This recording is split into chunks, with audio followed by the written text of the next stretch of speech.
হযরত উবাই ইবনে কাব রাদিয়াল্লাহু তাআলা আনহু রাসূল করিম সাল্লাল্লাহু আলাইহি ওয়াসাল্লাম থেকে বর্ণনা করেন, কামা মুসা আলাইহিস সালাতু ওয়াসসালাম খতিবান ফি বনি ইসরাইল। বনি ইসরাইলদের সামনে মুসা আলাইহিস সালাতু ওয়াসসালাম একবার ভাষণ দিচ্ছিলেন। ফাসুইলা আইয়ুন নাসি আ'লামু, একজন ব্যক্তি জিজ্ঞেস করল যে মানুষের মধ্য থেকে সবচেয়ে জ্ঞানী কে? ফাকালা আনা আ'লামু, মুসা আলাইহিস সালাতু ওয়াসসালাম বললেন আমি সবচেয়ে বেশি জ্ঞানী। এক হিসাবে মুসা আলাইহিস সালাতু ওয়াসসালামের জবাবটা সঠিক ছিল, কারণ তিনি ছিলেন তৎকালীন সময়ের তিনি নবী, আর নবী হচ্ছেন উম্মতদের মাঝে সবচেয়ে শ্রেষ্ঠ জ্ঞানী হয়ে থাকেন। কিন্তু আল্লাহ পাক রব্বুল আলামিনের যেহেতু তিনি একজন প্রিয় বান্দা, প্রিয় নবী, এজন্য এই জবাবটি আল্লাহর কাছে পছন্দ হয়নি। ক্বালা ফাআতাবাল্লাহু আলাইহি, আল্লাহ পাক রব্বুল আলামিন মুসা আলাইহিস সালাতু ওয়াসসালাম মেয়েকে তিরস্কার করলেন। ইদ লাম ইয়ারুদ্দাল ইলমা ইলাইহি, যেহেতু তিনি এই ইলমের সম্বোধনটা আল্লাহর দিকে করেন নাই। এখানে তিনি যদি বলতেন আল্লাহু আ'লামু, আল্লাহ ভালো জানেন, তাহলে এটা সুন্দর হতো। কিন্তু তিনি যেহেতু বলেছেন আনা আ'লামু, আমি সবচেয়ে জ্ঞানী, এটা আল্লাহর কাছে পছন্দ হয় নাই। আল্লাহর পক্ষ থেকে মুসা আলাইহিস সালাতু ওয়াসসালামের প্রতি ওহী আসলো। ফাওহাল্লাহু ইলাইহি আন্না আবদাম মিন ইবাদি বিমাজমাইল বাহরাইনি হুয়া আ'লামু মিনকা। মাজমাআল বাহরাইন, দুই সমুদ্রের মধ্যবর্তী স্থানে আমার একজন বান্দা আছেন যিনি আপনার চাইতে বেশি জ্ঞানী। মুসা আলাইহিস সালাতু ওয়াসসালাম আল্লাহর কাছে আবেদন করলেন, ক্বালা ইয়া রাব্বি কাইফা বিহি, আমি ওনার সাক্ষাৎ কিভাবে পাব? মুসা আলাইহিস সালাতু ওয়াসসালাম তিনি যেহেতু ছিলেন জ্ঞানী, তিনি ছিলেন নবী, শোনার সাথে সাথে তার চাইতেও আরও বড় একজন জ্ঞানী আছেন, এই কথা শোনার সাথে সাথে তিনি আল্লাহর কাছে আবেদন করলেন, ইয়া আল্লাহ, আমি ওনার সাক্ষাৎ কিভাবে পাব? ওনার কাছ থেকে আমি জ্ঞান অর্জন করতে চাই। ফাকিল আলাহু, আল্লাহর পক্ষ থেকে ওহির মাধ্যমে মুসা আলাইহিস সালাতু ওয়াসসালামকে জানিয়ে দেওয়া হলো, ইহমিল হুতান ফি মিকতালিন, একটি মিকতাল, একটি তলের মধ্যে আপনি মাছ নেন।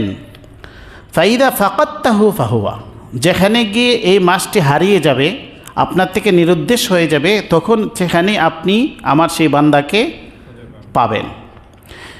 এই হচ্ছে এই ঘটনার প্রেক্ষাপট। এখন আমরা আয়াতের দিকে চলে যাচ্ছি। আল্লাহ বলেন, ওয়াইদ ক্বালা মূসা লিফাতাহু লা আবরাহু হাত্তা আবলুগা মাজমাআল বাহরাইনি আও আমদিয়া হুকবা। স্মরণ করুন সেই ইতিহাস, সেই সময়কে যখন মূসা বলেছিলেন তার যুবক খাদেমকে, লিফাতাহু লা আবরাহু হাত্তা আবলুগা মাজমাআল বাহরাইনি আও আমদিয়া হুকবা, আমি মাজমাউল বাহরাইন পর্যন্ত চলব। লা আবরাহু হাত্তা আবলুগা মাজমাউল বাহরাইন, যতক্ষণ পর্যন্ত না আমি দুই সাগরের সঙ্গম স্থলে না পৌঁছব, ততক্ষণ পর্যন্ত আমি ফিরে আসব না, ততক্ষণ পর্যন্ত আমি থামব না। আও আমদিয়া হুকবা, অথবা যদি যুগ যুগান্তর চলে যায় তবু আমি চলতেই থাকব। জ্ঞান অর্জনের স্পৃহা। কারণ হচ্ছে মূসা আলাইহিস সালাতু ওয়াসসালামকে আল্লাহ যে জ্ঞান দান করেছিলেন, মানুষের জন্য হেদায়েতের জন্য যতটুকু জ্ঞানের প্রয়োজন, মানুষ আল্লাহর নৈকট্য অর্জনের জন্য যতটুকু জ্ঞানের প্রয়োজন, ততটুকু পরিপূর্ণ জ্ঞান মূসা আলাইহিস সালাতু ওয়াসসালামের ছিল। এটা ছিল ইলমে তাশরিঈ, শরীয়তের জ্ঞান পরিপূর্ণই ছিল। আর আল্লাহ ব্যতিক্রম জ্ঞান দান করেছিলেন আরেকজন বান্দাকে, যিনি হযরত খাজির আলাইহিস সালাতু ওয়াসসালাম। তাকে আল্লাহ যে বিশেষ জ্ঞান দান করেছিলেন, এটা হচ্ছে সৃষ্টি রহস্য সংক্রান্ত বিশেষ জ্ঞান, যে জ্ঞানটা সব মানুষের জানা প্রয়োজন নয়। মানুষের হেদায়েতের জন্য এটা খুবই জরুরি নয়। এটা যদি মানুষ নাও জানে তবুও তার হেদায়েতের জন্য এটা অপূর্ণতা থাকবে না।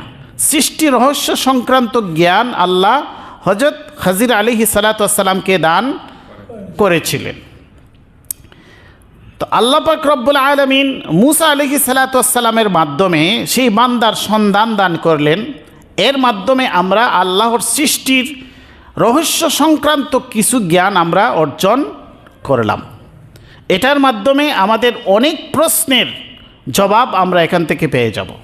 সামনে আমরা অগ্রসর হই, তারপরে এই বিষয়গুলো কেন ঘটলো এটার বিস্তারিত ব্যাখ্যা আমরা করব। ফালাম্মা বালাগা মাজমা বাইনিহিমা নাসিয়া হুতাহুমা ফাত্তাখাযা সাবিলাহু ফিল বাহরি সারাবা। তারা যখন পৌঁছলেন মাজমা আল বাহরাইন, তারা দীর্ঘ পথ অতিক্রম করে সেই মাজমা আল বাহরাইনে পৌঁছে গেলেন। তারা গিয়া সেখানে যখন পৌঁছলেন, নাসিয়া হুতাহুমা, তারা দুজন মাছের কথা ভুলে গেলেন। ফাত্তাখাযা সাবিলাহু ফিল বাহরি সারাবা। মুসা আলাইহিস সালাতু ওয়াস সালাম ক্লান্ত শ্রান্ত হয়ে ঘুমিয়ে আছেন। অপর দিক দিয়ে ওনার খাদিম যিনি সহযোগী ছিলেন, ওনার নাম ছিল হজরত ইউশা ইবনে নুন। তিনিও পরবর্তীতে নবুয়তি তাকে আল্লাহ দান করেছিলেন। হজরত ইউশা ইবনে নুন তিনি হঠাৎ লক্ষ্য করলেন যে এই মাছটা, তাফসীরের কিতাবে লেখা হয়েছে এটা মৃত মাছ ছিল, জীবিত মাছ নয়, বাজি করা একটি মাছ ছিল। কোনো কোনো বর্ণনা আছে এটার থেকে তারা কিছু অংশ খেয়েও ছিলেন। হঠাৎ করে এই মাছটা জীবিত হয়ে গেল, জীবিত হয়ে নদীর দিকে দৌড় দিল। ফাত্তাখাযা সাবিলাহু ফিল বাহরি সারাবা। জীবিত হয়ে যখন সমুদ্রের মধ্যে ঢুকলো, সমুদ্রের এই মাছের দুই পাশের পানিকে আল্লাহ আটকিয়ে দিলেন, আর এখানে একটি সুড়ঙ্গ তৈরি হয়ে গেল। ফাত্তাখাযা সাবিলাহু ফিল বাহরি সারাবা। এই মাছটি সমুদ্রের মাঝে একটি সুড়ঙ্গ তৈরি করে নিল। এই যে ঘটনা ঘটলো, এটা ওনার খাদিম মুসা আলাইহিস সালাতু ওয়াস সালামের খাদিম হযরত ইউশা ইবনে নুন মুসা আলাইহিস সালামকে তৎক্ষণাৎ বলেন নাই, যেহেতু তিনি ঘুমে ছিলেন, ঘুম ভাঙান নাই। কিন্তু ঘুম যখন ভাঙলো, কিন্তু খাদিমের এই ঘটনা তিনি ভুলে গেলেন, মুসা আলাইহিস সালামকে জানাইতে ভুলে গেলেন। فلما جاوزا قال لفتاه آتنا غداءنا لقد لقينا من سفرنا هذا نسبا।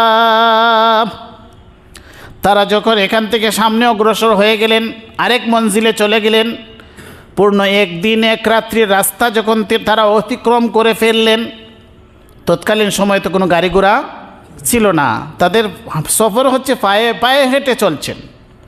তো পায়ে হেঁটে দীর্ঘ এক মঞ্জিল অতিক্রম করে চলে গেলেন। قال لفتاه آتنا غداءنا।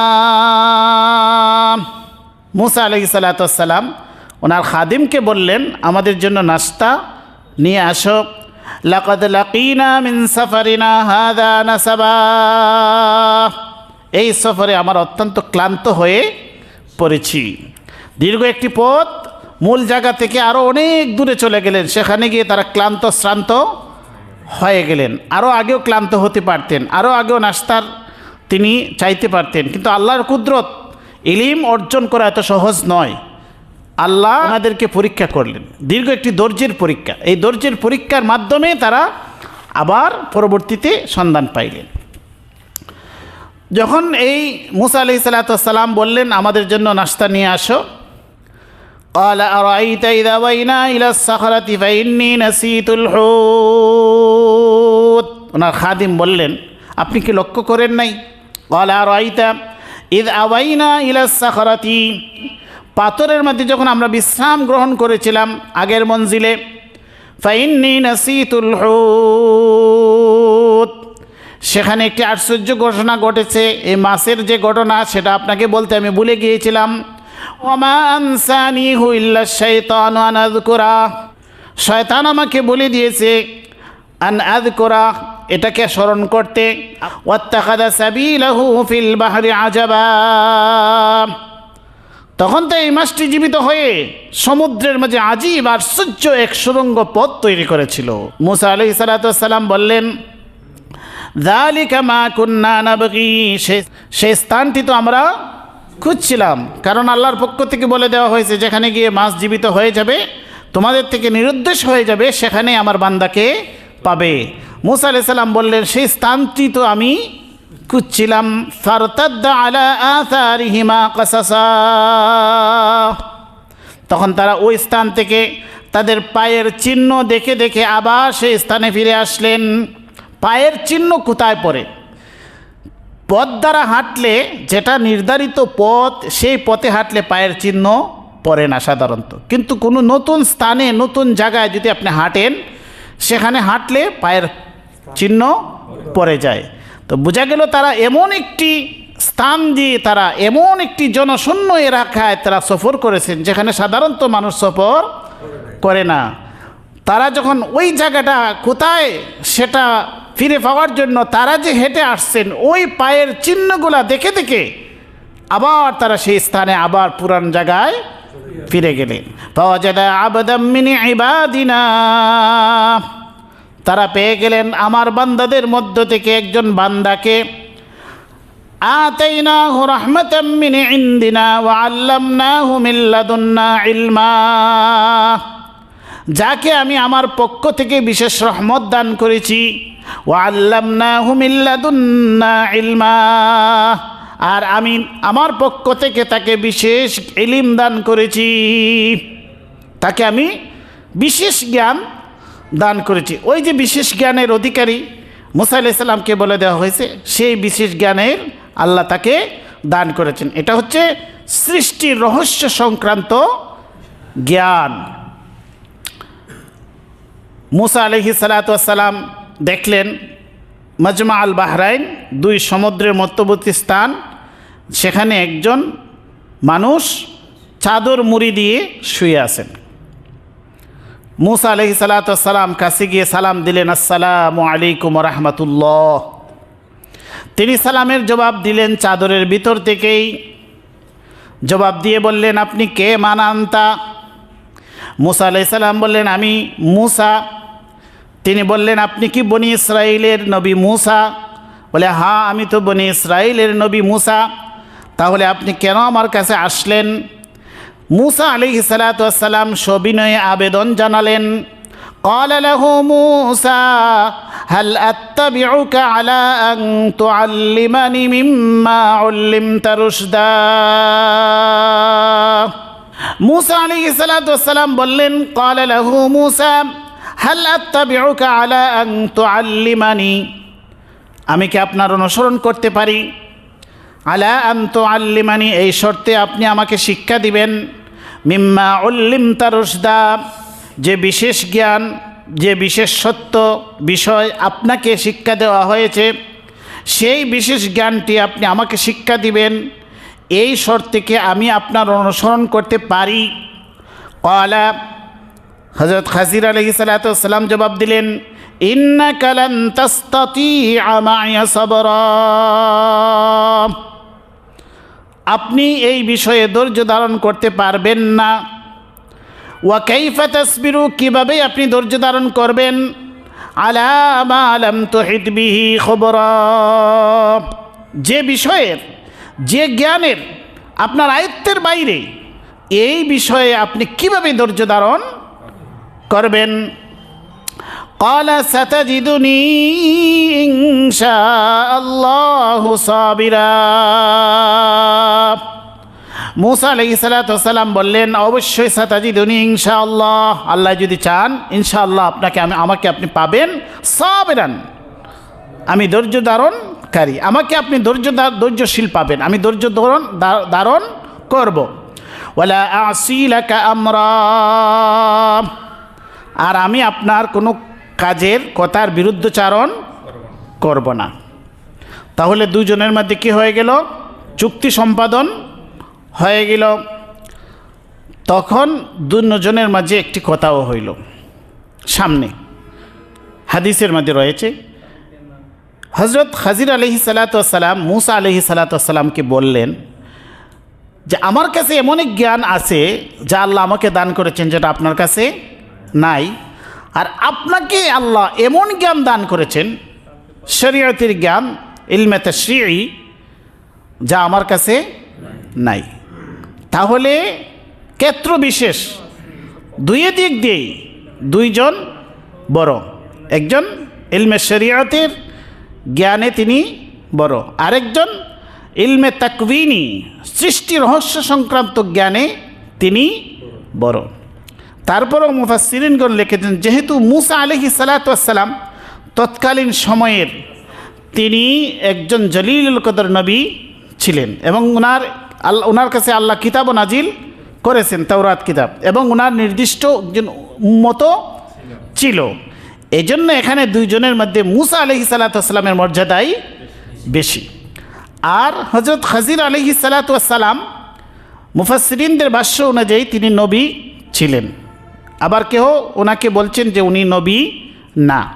হয়তো তিনি নবী, কিন্তু ওনার কোনো উম্মত ছিল বা ওনার প্রতি কোনো কিতাব নাজিল হয়েছে সেটার কোনো প্রমাণ পাওয়া যায় না। তিনি যদি নবী হয়েও থাকেন তবুও মুসা আলাইহিস সালাতু ওয়াস সালাম থেকে ওনার মর্যাদা বেশি নয়, কিন্তু বিশেষ জ্ঞান ওনাকে দান করা হয়েছে। এজন্য সেই জ্ঞান অর্জনের জন্য তিনি মুসা আলাইহিস সালাতু ওয়াস সালাম আবেদন করেছেন, সেই আবেদন তিনি গ্রহণ করে নিয়েছেন এবং এটাও স্বীকার করে নিয়েছেন খাজির আলাইহিস সালাতু ওয়াস সালাম যে আপনার কাছে যে জ্ঞান আছে এটা আমার কাছে নাই, আর আমার কাছে এক বিশেষ ধরনের জ্ঞান আছে যেটা আপনার কাছে নাই। قال فإن اتبعتني فلا تسألني عن شيء حتى أحدث لك منه ذكرا। হযরত খাজির আলাইহিস সালাতু ওয়াস সালাম বলে দিলেন যে ফাইন ইত্তাবাতানি, আপনি যদি আমার অনুসরণ করেন, আমার সাথে যদি আপনি সফর করেন, ফালা তাসআলনি আন শাইইন, কোনো বিষয়ে আপনি প্রশ্ন করতে পারবেন না, হাত্তা উহদিসা লাকা মিনহু যিকরা, যতক্ষণ না আমি এর ব্যাখ্যা বলে দেব, যতক্ষণ না এর রহস্য বর্ণনা করে দেব, ততক্ষণ পর্যন্ত আপনি আমাকে প্রশ্ন করতে পারবেন না। শর্ত একটা, এই শর্ত দুই পক্ষে মেনে নিলেন। ফান্তালাকা, দুজন সফর করতে শুরু করে দিলেন। হাত্তা ইযা রাকিবা ফিস সাফিনাতি খারাকাহা قال أخرقتها لتغرق أهلها لقد جئت شيئا إمرا। সামনে নদী পেয়ে গেলেন, নদী পার হওয়ার জন্য নৌকার প্রয়োজন, গিয়া সেখানে একটি নৌকাও পাইলেন। নৌকা যখন পাইলেন, নৌকার মাঝি হযরত খাজির আলাইহিস সালাতু ওয়াস সালামকে চিনে ফেলল, বলল আমার নৌকায় আপনারা আরোহণ করুন, আমি আপনাদের কাছ থেকে কোনো পারিশ্রমিক গ্রহণ করব না। পারিশ্রমিক গ্রহণ ছাড়াই নৌকা দিয়ে নদী পার করে দিচ্ছেন। নৌকা সামনে অগ্রসর হচ্ছে, নদী পার হচ্ছেন। রাসূল করিম সাল্লাল্লাহু আলাইহি ওয়াসাল্লাম ইরশাদ করেন, যখন তারা দুজন নদী পার হচ্ছিলেন তখন ফাজাআ উসফুরুন ফাওয়াকা আলা হারফিস সাফিনাতি, তারা যখন নদী পার হচ্ছিলেন এমত অবস্থার মাঝে একটি চড়ুই পাখি আসলো, ছোট্ট একটি পাখি আসলো, এসে নৌকার একটি কিনারায় বসলো। ফাজাআ উসফুর ফাওয়াকা আলা হারফিস সাফিনাতি ফানাকরা নাকরাতান আও নাকরাতাইনি ফিল বাহরি, নৌকার কিনারায় বসে সমুদ্র থেকে এক ডুব অথবা দুই ডুব পানি গ্রহণ করলো। পাখির টুট বায় কত বড়, আর কি পরিমাণ পানি সে গ্রহণ করতে পারে। ফাকাল আল খাজিরু ইয়া মূসা, হযরত খাজির আলাইহিস সালাতু ওয়াস সালাম বললেন, হে মূসা, মা নাকাসা ইলমি ওয়া ইলমুকা মিন ইলমিল্লাহি ইল্লা কানাকরাতি হাযাল উসফুরি ফি হাযাল বাহর। খাজির আলাইহিস সালাতু ওয়াস সালাম বললেন, হে মূসা, লক্ষ্য করো, এই যে সমুদ্রের পানি, এই সমুদ্রের পানি থেকে এই পাখিটি যে পরিমাণ পানি তার টুট দ্বারা গ্রহণ করেছে, আর এই টুটের মাঝে যে পরিমাণ পানি লেগেছে, সেটা হচ্ছে মা নাকাসা ইলমি ওয়া ইলমুকা মিন ইলমিল্লাহি, আমার জ্ঞান এবং তোমার জ্ঞানের যে স্বল্পতা সেটা হচ্ছে আল্লাহর জ্ঞানের তুলনায়। ইল্লা কানাকরাতি হাযাল উসফুর ফি হাযাল বাহর, যে পরিমাণ পানি এই উসফুর চড়ুই পাখিটি তার টুট দ্বারা গ্রহণ করেছে, এটা হচ্ছে তুমি এবং আমাদের জ্ঞানের তুলনা। আর সেই সমুদ্রের মহাসমুদ্র হচ্ছে আল্লাহ পাক রব্বুল আলামিনের জ্ঞানের দৃষ্টান্ত। এটাই শেষ নয়, জ্ঞান সমুদ্রেরও একটি সীমানা আছে, কিন্তু আল্লাহর জ্ঞান হচ্ছে অসীম। ওয়ালা ইউহিতুনা বিশাইইম মিন ইলমিহি ইল্লা বিমা শাআ, তিনি যতটুকু চান এর বাহিরে তার জ্ঞানকে আয়ত্তকারী কেউ নাই। ওয়ামা উতিতুম মিনাল ইলমি ইল্লা কালিলা, আল্লাহ বলেন আমি তোমাদেরকে স্বল্প পরিমাণ জ্ঞান দান করলাম। এই যে পৃথিবীর সৃষ্টি থেকে নিয়ে শেষ পর্যন্ত কিয়ামত পর্যন্ত যত মানুষ আসবে আর যত মানুষ এসেছে, যত মানুষ আছে, সব জ্ঞানী বিজ্ঞানী, সব আলিম ওলামা, সবার জ্ঞান একত্রিত করলে এই জ্ঞানটা হচ্ছে এই পাখির টুটের মধ্যে যে পরিমাণ পানি মহাসমুদ্রের তুলনায়। সেটাই হযরত খাজির আলাইহিস সালাম বুঝিয়ে দিলেন। এই কথাটা হাদিসের মধ্যে রয়েছে, বুখারী শরীফের মধ্যে আল্লাহর রাসূল সাল্লাল্লাহু আলাইহি ওয়াসাল্লাম ব্যাখ্যা করে বলেছেন, এটা কোরআনের আয়াতের মধ্যে নাই। তো সামনে আমরা আসি। ফানতালাকা হাত্তা ইযা রাকিবা ফিস সাফিনাতি খারাকাহা, তারা চলতে লাগলেন। ইযা রাকিবা ফিস সাফিনা, যখন তারা নৌকা আরোহণ করলেন। খারাকাহা, খাজির আলাইহিস সালাম নৌকাটিকে ফুটো করে দিলেন, ছিদ্র করে দিলেন। ক্বালা, মুসা আলাইহিস সালাম স্থির থাকতে পারলেন না। আখারাকতাহা লিতুগরিকা আহলাহা, আপনি কি এই নৌকাটাকে ছিদ্র করে দিলেন এর আরোহীদেরকে ডুবিয়ে মারার জন্য? লাকাদ জিতা শাইআন ইমরা, আপনি তো একটি গুরুতর কাজ করে ফেললেন। কারণ এই মাঝিরা আমাদেরকে বিনা পয়সায়, বিনা পারিশ্রমিকে আমাদেরকে পার করে দিচ্ছে, আমাদের উপকার করতেছে না, আর আপনি তাদের ক্ষতি করলেন, এটা আপনি ঠিক করলেন না। ক্বালা আলাম আকুল ইন্নাকা লান তাসতাতিআ মা'ইয়া সাবরা, খাজির আলাইহিস সালাম বললেন আমি তো আগেই বলেছিলাম আপনাকে আপনি আমার সাথে ধৈর্য ধারণ করতে পারবেন না। ক্বালা লা তুআখিযনি বিমা নাসিতু ওয়া লা তুরহিকনি মিন আমরি উসরা, লা তুআখিযনি বিমা নাসিতু, আমার যা ভুল হয়েছে এটাকে আপনি আমাকে পাকড়াও করবেন না, আমাকে ধরবেন না, এটা আমার ভুল হয়ে গেছে, এই ভুলকে আপনি ধরবেন না। ওয়ালা তুরহিকনি মিন আমরি উসরা, আমার কাজের ব্যাপারে আপনি আমার উপর এত কঠোরতা করবেন না। ফানতালাকা, তারা দুজন সামনে অগ্রসর হলেন। হাত্তা ইযা লাকিয়া গুলামান ফাকাতালা, সামনে যখন অগ্রসর হলেন একটি শিশু বাচ্চা পেলেন। গোলামান আরবিতে ছোট বাচ্চাদেরকে কি বলে? গোলাম বলে। ফাকাতালা, তিনি হত্যা করে ফেললেন, তার দেহ থেকে মাথা আলাদা করে ফেললেন। ক্বালা আকাতালতা নাফসান যাকিয়াতাম বিগাইরি নাফস, আপনি কি এমন একটি নিষ্পাপ বাচ্চাকে হত্যা করলেন? বিগাইরি নাফসিন, সে তো কাউকে হত্যা করে নাই, তাহলে আপনি একটি নিষ্পাপ একটি বাচ্চাকে কেন আপনি হত্যা করলেন? মুসা আলাইহিস সালামের প্রশ্ন। লাকাদ জিতা শাইআন নুকরা, আপনি তো গুরুতর একটি অপরাধ করে ফেলেছেন। কারণ ইসলামী শরীয়তের দিক দিয়ে এরকম নিষ্পাপ একজন বাচ্চাকে হত্যা করা এটা অবশ্যই জঘন্য অপরাধ। মুসা আলাইহিস সালাম সাথে সাথে এর প্রতিবাদ করলেন। আর এটাই নিয়ম, যেখানে শরীয়ত বিরোধী কোনো কাজ দেখা হয় সেখানে এর প্রতিবাদ করতে হবে। ক্বালা আলাম আকুল লাকা ইন্নাকা লান তাসতাতিআ মা'ইয়া সাবরা, খাজির আলাইহিস সালাম বললেন আমি তো আগেই আপনাকে বলেছি। আলাম আকুল লাকা, আমি কি আপনাকে বলি নাই?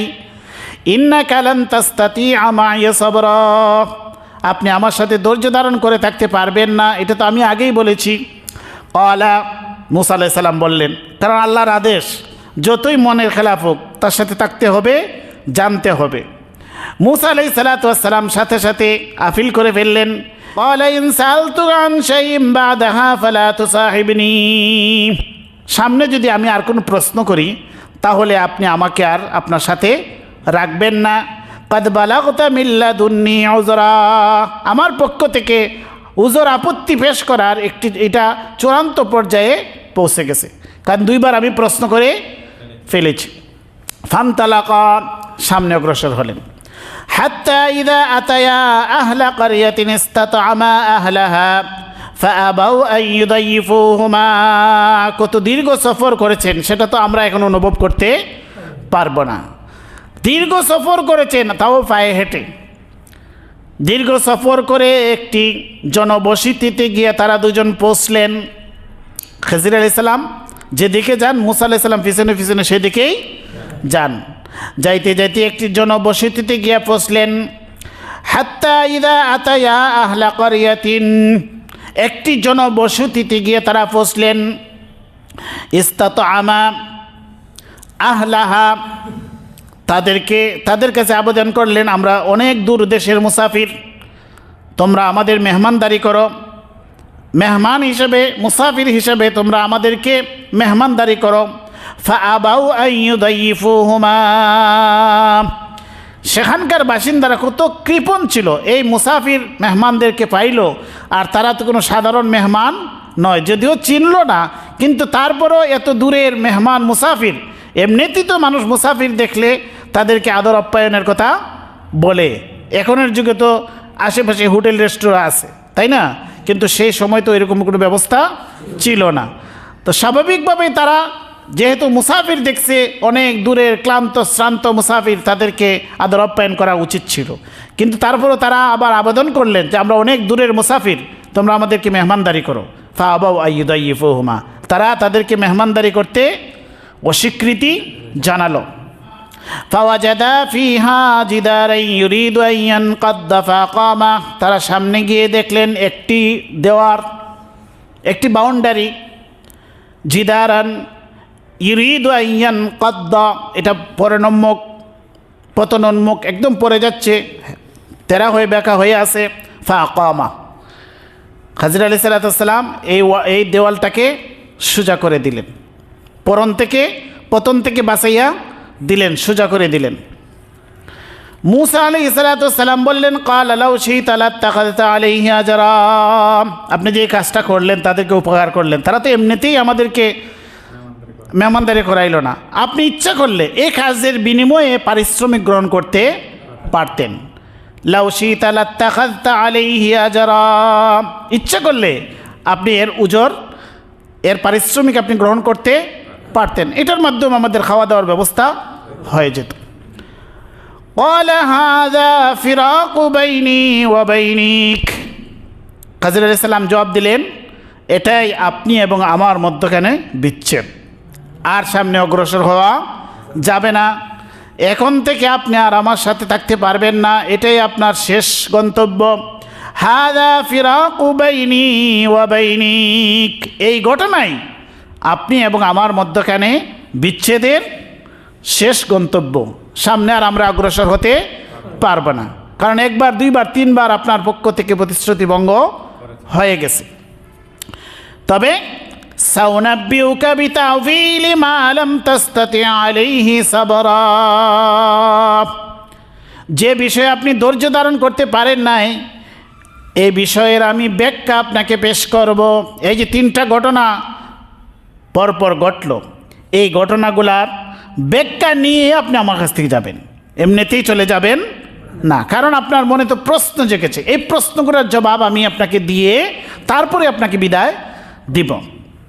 প্রথম আম্মাস সাফিনা, প্রথম ঘটনা নৌকার ঘটনা।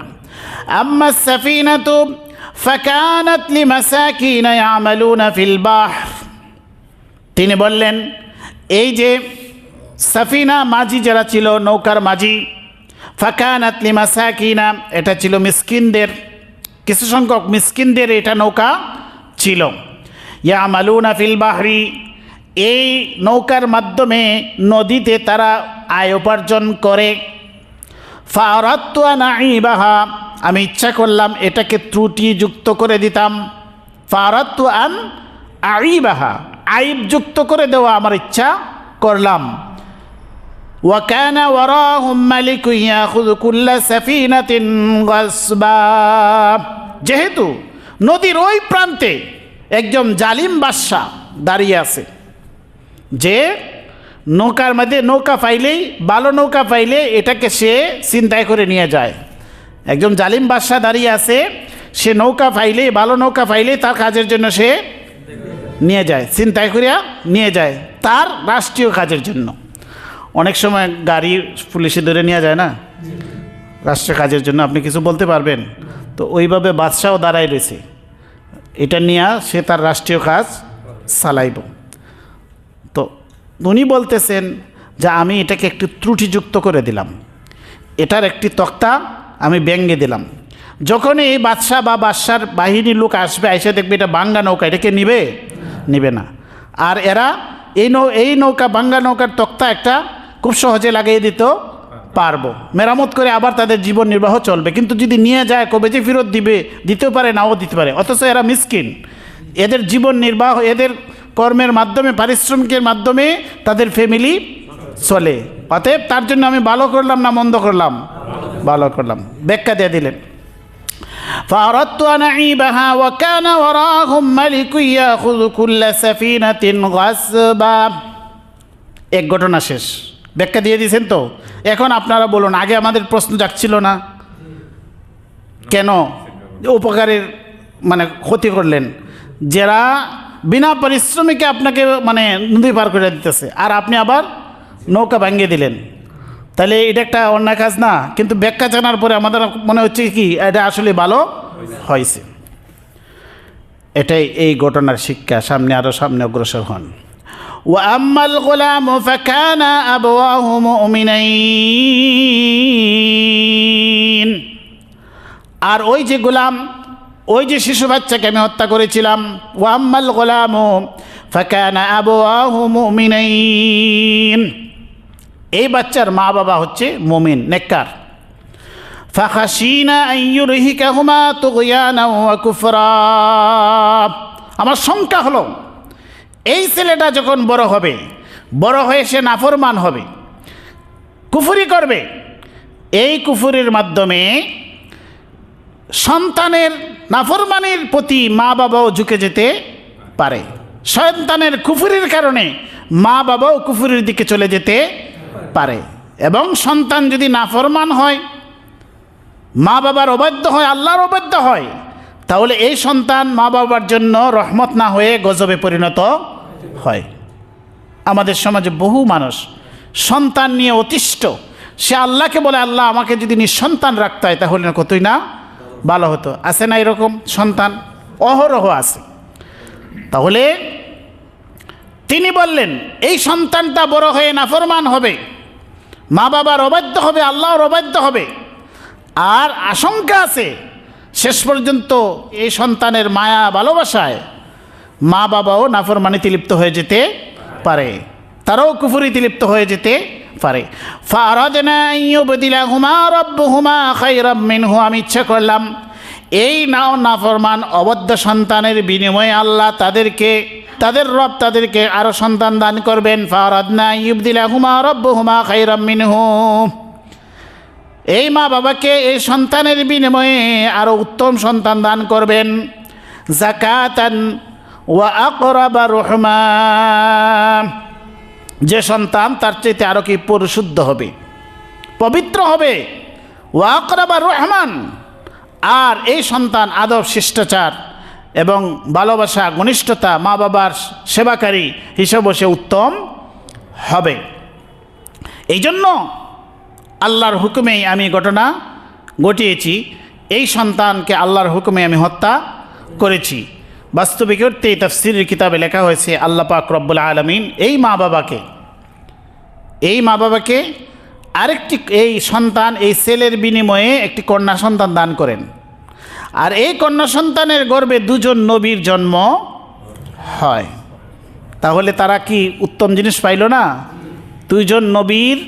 দুইজন নবী এই কন্যা সন্তানের গর্ভে জন্মলাভ করেছে। 3 নম্বর আসলো কি? ওয়া আম্মাল জিদার, 3 নম্বর হচ্ছে দেওয়ালের বিষয়, বাউন্ডারির বিষয়। ফাকানা লিগুলামাইনি ইয়াতীমাইনি ফিল মাদিনা, এই শহরের দুজন ইয়াতীমাইনি ফিল মাদিনাতি, শহরের এই জনবসতির দুজন এতিমের মালিকানায় এই দেওয়ারটি। ওয়াকানা তাহতাহু কানজুল লাহুমা, যে বাউন্ডারির নিচে চাপা পড়া আছে ধনভাণ্ডার, কানজুল লাহুমা এই সন্তানদের ধনভাণ্ডার। ওয়াকানা আবুহুমা সালিহা, তাদের বাবা ছিল খুবই নেককার। সে যখন মারা যাওয়ার আগে তাদের জন্য, এই নাবালক সন্তানদের জন্য কিছু ধনসম্পত্তি, আগের দিনে ধনসম্পত্তি মাটির নিচে মানুষ রাখত, একটি মাটির ছাপা দিয়ে এই সম্পত্তি রেখে এটার উপর একটি দেওয়ার তারা নির্মাণ করে গিয়েছেন বাবা, যেন ভবিষ্যতে তারা বড় হলে এই দেওয়ার যখন ভাঙবে ঘটনাক্রমে তখন এই সম্পদ পেয়ে যাবে। কিন্তু সরাসরি তাদের হাতেও দিলেন না, অন্যের কাছে হাতেও দিলেন না, এগুলা তারা রক্ষা করতে পারবে না।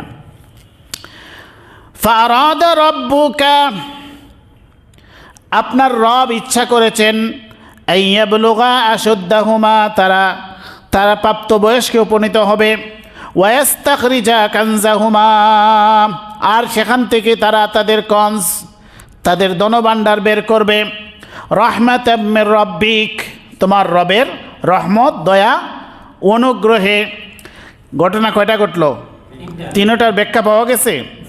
এখন তিনি বলতেছেন, ওয়ামা ফাআলতুহু আন আমরি যালিকা তাওয়িলু মা লাম তাসতি আলাইহি সাবরা। এই হচ্ছে মূল রহস্য এই ঘটনার। ওয়ামা ফাআলতুহু আন আমরি, হযরত খাজির আলাইহিস সালাম বললেন কি? ওয়ামা ফাআলতুহু আন আমরি, আমার ইচ্ছা এসব কোনো ঘটনায় ঘটাই নাই। সব ঘটনা কার আদেশে হয়েছে? আল্লাহর আদেশে হয়েছে। ওয়ামা ফাআলতুহু আন আমরি, আমার নিজের মন গড়া কোনো ঘটনা আমি ঘটাই নাই। যা ঘটনা ঘটছে আল্লাহর হুকুমে। যালিকা তাওয়িলু মা লাম তাসতি আলাইহি সাবরা, এটাই হচ্ছে তাওয়িল, এটাই হচ্ছে ব্যাখ্যা। এটার ব্যাখ্যা আমি যা বলে দিলাম, যে বিষয়ে আপনি ধৈর্য ধারণ করতে পারেন নাই।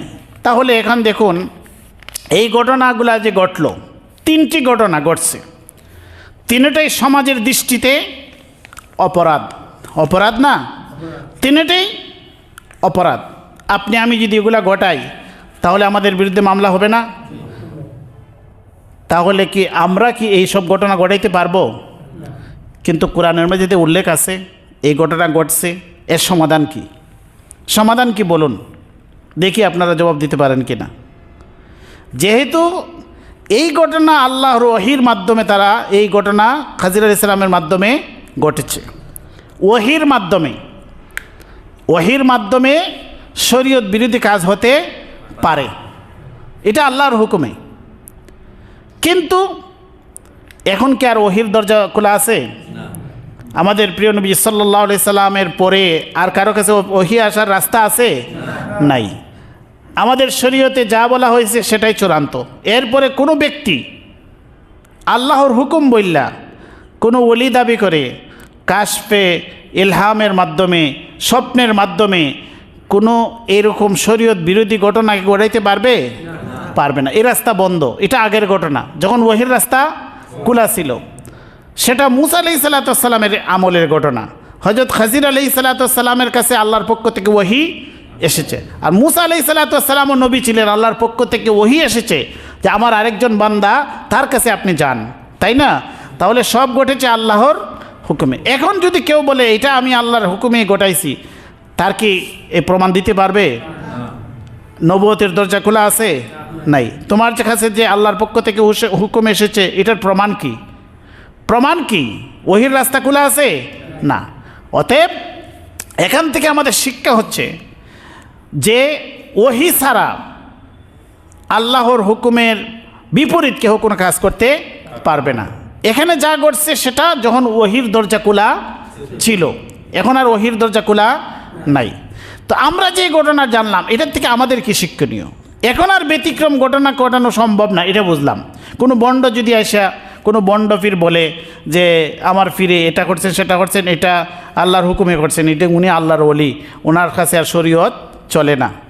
তো বন্ডরা নামাজ পড়ে না, কয় কি আমরা শরীয়তের না মারিফতের, শরীয়তের বাহিরে বলতে আর কোনো কিছু রইল না। মারিফতের নামে গাঁজা খাওয়ার কোনো রাস্তা আছে? না। নারী পুরুষে মিললে একসাথে নাচানাচি গান গাওয়ার কোনো সুরত আছে? না। কারণ শরীয়ত আল্লাহ রাসূল সাল্লাল্লাহু আলাইহি ওয়াসাল্লামের মাধ্যমে কমপ্লিট হয়ে গেছে। রাসূল যা মানে আমাদের জন্য আদেশ করছে সেটাই, যা নিষেধ করছে সেটা আমাদের মানতে হবে। এর বাহিরে বন্ডামি করার কোনো সুযোগ নাই। এবং তারা যা ওলিয়া উলিয়াদের দোহাই দিয়া করে যারা ছিলেন, সত্যিকার অর্থে যারা ওলিয়া উলিয়া ছিলেন, তারা কি এইরকম গাজার আসর বসাইছেন? কেউ বসাইছেন? তারা কি এই ধরনের কোনো মানে নারী পুরুষ নিয়ে নাচানাচি করছেন? কোনো ওলিয়া উলিয়া করছেন? তাহলে তাদের যুক্তি, তাদের যে এইসব যুক্তি হতে কি টিকে না। যাই হোক, সেটা আমরা বুঝলাম। কিন্তু এই ঘটনার থেকে আমাদের শিক্ষা কি? আমাদের শিক্ষা হচ্ছে যে পৃথিবীতে অনেক ঘটনা ঘটে যার রহস্য আমরা জানি না, রহস্য আমরা জানি না। অনেকের ছেলে মারা যায়, অনেকের মেয়ে মারা যায়, অনেকে ব্যবসা লস খায়, অনেক মানুষ মারা যায়, অনেকের উত্থান হয়, অনেকের পতন হয়, অনেকে অসুস্থ হয়, অনেক সুস্থ হয়, কিন্তু সেটার সত্য মানে আমরা জানি না। কিন্তু আমরা এটা বিশ্বাস করি ওয়াল কদরি খাইরিহি ওয়া শাররিহি মিনাল্লাহি তাআলা, যা কিছু হয় ভালো মন্দ সব আল্লাহর পক্ষ থেকে, আর আল্লাহর পক্ষ থেকে যা হয় সব ভালোর জন্যই হয়, যা হয় সব ভালোর জন্য হয়। আমরা রহস্য জানি না। কিছুদিন আগে ইন্ডিয়াতে একটি বিমান দুর্ঘটনা ঘটছে না? বিমান দুর্ঘটনা ঘটছে, শুধুমাত্র একজন মানুষ বাদে সব মারা গেছে, কিন্তু আরেকটা মেয়ে বেঁচে গেছে। সে তার টিকিট করা ছিল, সে জেমে পরে বিমানবন্দরের সময় মতো যেতে পারে নাই। বিবিসির রিপোর্ট আসছে, সে আক্ষেপ করছে যে আমি যদি সময় মতো বুঝতাম তাহলে আমারও জীবন চলে যেত। সে এখন মানে সে খুব মানে আনন্দিত বুক করতেছে যে হায় আমাকে আল্লাহ বাঁচাইছে। সে যদি আল্লাহ না বলে যে তাই বলুক, কিন্তু এই যে জেমে পড়লো, সে যখন সময় মতো বুঝতে পারলো না, এটার মাঝে তার জন্য কল্যাণ ছিল না? কল্যাণ ছিল। আপনি এখানে টিপরা বাজার থেকে গাড়িতে উঠবেন, দেখা গেল আপনি ভিড়ের কারণে অন্য মানুষ উঠে গেছে, আপনি উঠতে পারলেন না। আপনি মনে মনে আফসোস করতেছেন ঢাকা যাবো, আমার সময় চলে যাচ্ছে, মানে গাড়িটা মিস হয়ে গেল। সামনে গিয়ে দেখলেন বড় অ্যাক্সিডেন্ট হয়ে যাত্রী অনেকেই মারা গেছে, হয় না? তখন আপনি বললেন যে আমার যে হয়েছে না এটা বলো। এই যে ঘটনাগুলো ঘটে, এই ঘটনার মধ্যে আমরা রহস্য জানি না, কিন্তু আল্লাহর পক্ষ থেকে এর মধ্যে ভালো আছে। আপনি ব্যবসার মাঝে লস খাইছেন, মন খারাপ, কিন্তু ধরে নিতে হবে এটার মধ্যে আমার কোনো না কোনো ভালো আছে। আপনার যাত্রায় বাধা পড়ছে, আপনি যাইতে পারতেছেন না, এটার মধ্যে কোনো না কোনো ভালো আছে। আমাদের সন্তান মারা গেছে, আল্লাহ না করুক, তো এটার মাঝেও ধৈর্য ধরতে হবে। এটার মাঝে হয়তো আল্লাহ এর বিনিময়ে অন্য একটা প্রতিদান আল্লাহ আমাকে উত্তম দান করতে পারেন। কারো সন্তান আছে 7 জন 8 জন, গড়ে জায়গা হয় না, গড়ে খাদ্য নাই, কিন্তু সন্তানের অভাব নাই। আরেকজন কোটিপতি বিরাট 10 তলা বিল্ডিংয়ের মাঝে, তার কোনো সন্তান নাই। তো এটা আল্লাহর রহস্য, আল্লাহর পক্ষ থেকে যা হয় সেটা ভালো। কিন্তু এটা আল্লাহ ওই যে একটা ঘটনা মানে মূসা আলাইহিস সালাতু ওয়াস সালাম এবং খাজির আলাইহিস সালাতু ওয়াস সালামের মাধ্যমে এই কয়েকটা সিম্পল ঘটনা আমাদের সামনে রাখছেন। এগুলোর থেকে যেন আমরা শিক্ষা নেই যে আমরা বাহ্যিক যা দেখি এর ভিতরেও আল্লাহর পক্ষ থেকে অনেক রহস্য থাকে। এটা যদি কোরআনের মধ্যে আল্লাহ না দিতেন তাহলে এই শিক্ষা আমরা গ্রহণ করতে পারতাম না। এই ঘটনা আল্লাহ এই জন্য দেন না যে বন্ডরা ওই মারিফতের নাম দিয়া বন্ডামি করবো, গাঁজা খাইব, এই জন্য না। এটার রহস্য হচ্ছে আমরা যেন শিক্ষা গ্রহণ করি। আমাদের দৈনন্দিন জীবনে অনেক ঘটনা ঘটে যেটার ব্যাখ্যা আমাদের জানা নাই, কিন্তু এটাতে আল্লাহর পক্ষ থেকে ওই যে খাজির আলাইহিস সালাতু ওয়াস সালামকে আল্লাহ যে দিয়েছেন সৃষ্টি রহস্য সংক্রান্ত জ্ঞান, এটা আল্লাহ তাকে দান করেছিলেন। এছাড়া ফিরিস্তাদেরকে আল্লাহ দেন, সুনির্দিষ্ট বিষয়ে আল্লাহ তাকে জানিয়ে দেন ওই ব্যক্তি অমুক টাইমে মারা যাইব। ফিরিস্তা আমাদেরকে জান কবজ করতেছে না, এটার বিরুদ্ধে কি কোনো মামলা করা যায়? কিন্তু এটা আল্লাহর হুকুমে হচ্ছে না।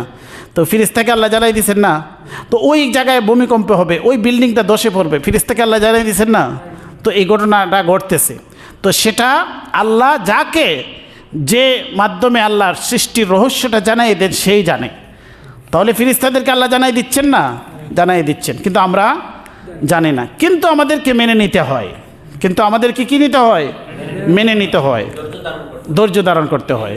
এইটাই শিক্ষা। আমরা ধৈর্য ধারণ করব এবং এটাকে আল্লাহর হুকুম হিসেবে আমরা মেনে নিতে হবে, কত মানুষ পৃথিবী থেকে চলে যাচ্ছে, কত মানুষ রোগাক্রান্ত হচ্ছে, কত মানুষ অ্যাক্সিডেন্ট করে মানে ল্যাংড়া লুল্লা হয়ে যাচ্ছে, বুঝতে হবে এটার মধ্যে আল্লাহর পক্ষ থেকে কোনো ভালোই আছে, কল্যাণ আছে। এই জন্যই আমরা এটা থেকে আজকে শিক্ষা গ্রহণ করলাম। অনেক সময় হয়ে গেছে।